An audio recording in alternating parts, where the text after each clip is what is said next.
আপনি কাকে বিশ্বাস করবেন, জামাতের আমিরকে নাকি জনাব খলিলকে? না, প্রথমত জামাতের আমিরকে বিশ্বাস করা উচিত। তার দাড়ি আছে, টুপি আছে, চেহারা শুরুতে খলিল সাহেবের চেয়ে ভালো, ধর্মকর্ম করে, নামাজ কালাম পড়ে। আমাদের দেশে শতকরা 90% মুসলিম। অ্যাটলিস্ট এই রোজার মাসে কোনো অবস্থাতেই উনি পারবেন কিন্তু আমি পারবো না। আমি কোনো অবস্থাতেই জামাতের আমিরকে বাদ দিয়ে খলিলুর রহমান সাহেবকে বিশ্বাস করতে পারবো না। ফলে জামাতের আমির যেটা বলেছেন সত্য বলেছেন এবং এটা কিয়ামত পর্যন্ত এই সত্যই থাকবে। ফলে খলিলুর রহমান সাহেব মিথ্যা কথা বলেছেন। উনি অযথাই জামাতের মতো একটা পুতু পবিত্র দল এবং শফিকুর রহমান সাহেবের মতো একজন অলি আল্লাহ গাউস কুতুব প্রকৃতির মানুষ, যিনি অসংখ্য মানুষের শ্রদ্ধা ভালোবাসার বিমূর্ত প্রতীক। তিনি ফু দিলে অনেক মানুষের অন্তরে ঠান্ডা হয়ে যায় এবং তিনি যদি কারোর সঙ্গে মোশাহেফা করেন, হ্যান্ডশেক করেন, কাউকে জড়িয়ে ধরেন, অনেক ছোট ছোট শিশু তাদেরকে চুম্বন করেন, ওখানে একটা রহমত বরকতের যেন মেলা বসে যায়। তো কাজী এরকম একজন জিন্দা অলি, উনি পুরো অনেক মানুষের চরিত্র হরণ করছেন। এর মাঝে আমরা আরেকটা জিনিস দেখলাম যে জামাত আসলে চুক্তির পরে কোনো বিরোধিতা করেনি, এমনটাই দেখেছি। এই বিষয়ে কিছু বলতে চান কিনা? জামাত বিরোধিতা করবে কেন? জামাত তো জানিই না।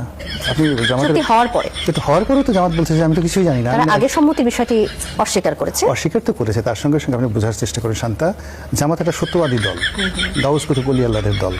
তারা যেটা বলে সেটা আপনাকে বিশ্বাস করতে হবে। আর যদি বিশ্বাস না করেন আপনার শরীর আগুন ধরে যাবে। আপনি এখনো পর্যন্ত কারামত বুঝেন নাই যে জামাতের কারামতটা কি।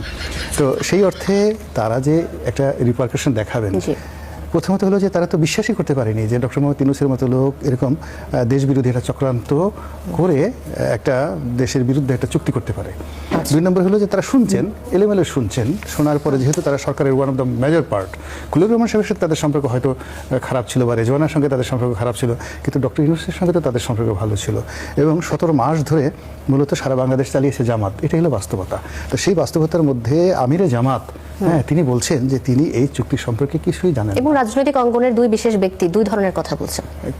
এটি আসলে এই যেমন খলিলুর রহমান এক ধরনের কথা বলছেন, জামাতের আমিরের কথার সাথে যে মিলল না। না, খলিলুর রহমান তো রাজনৈতিক ব্যক্তিত্ব ব্যক্তিগত কারণে কোনো মন্তব্য নাকি এটা আসলে কোনো চাপের কারণে তাদের এই ধরনের মন্তব্য আসতে পারে বলে মনে করেন? না, এটা যেটা হচ্ছিল প্রথমত হলো আপনি কথা প্রথমে জিজ্ঞেস করেছেন যে জামাত সত্য কথা বলেছেন। আমি বিশ্বাস করি জামাত সত্য কথা বলেছে, খলিলুর রহমান সাহেব মিথ্যা কথা বলেছে। এই জন্য জামাত খলিলুর রহমান সাহেবের গ্রেপ্তার দাবি করছে এবং খলিলুর রহমান সাহেবের সঙ্গে সম্ভবত সৈয়দা রেজওয়ানা হাসান সেও জড়িত এবং জামাত মনে করে যে সৈয়দা রেজওয়ানা হাসান এবং খলিলুর রহমান এই দুজনে মিলে নির্বাচনে ইঞ্জিনিয়ারিং করে জামাতকে ঠকিয়ে দিয়েছে।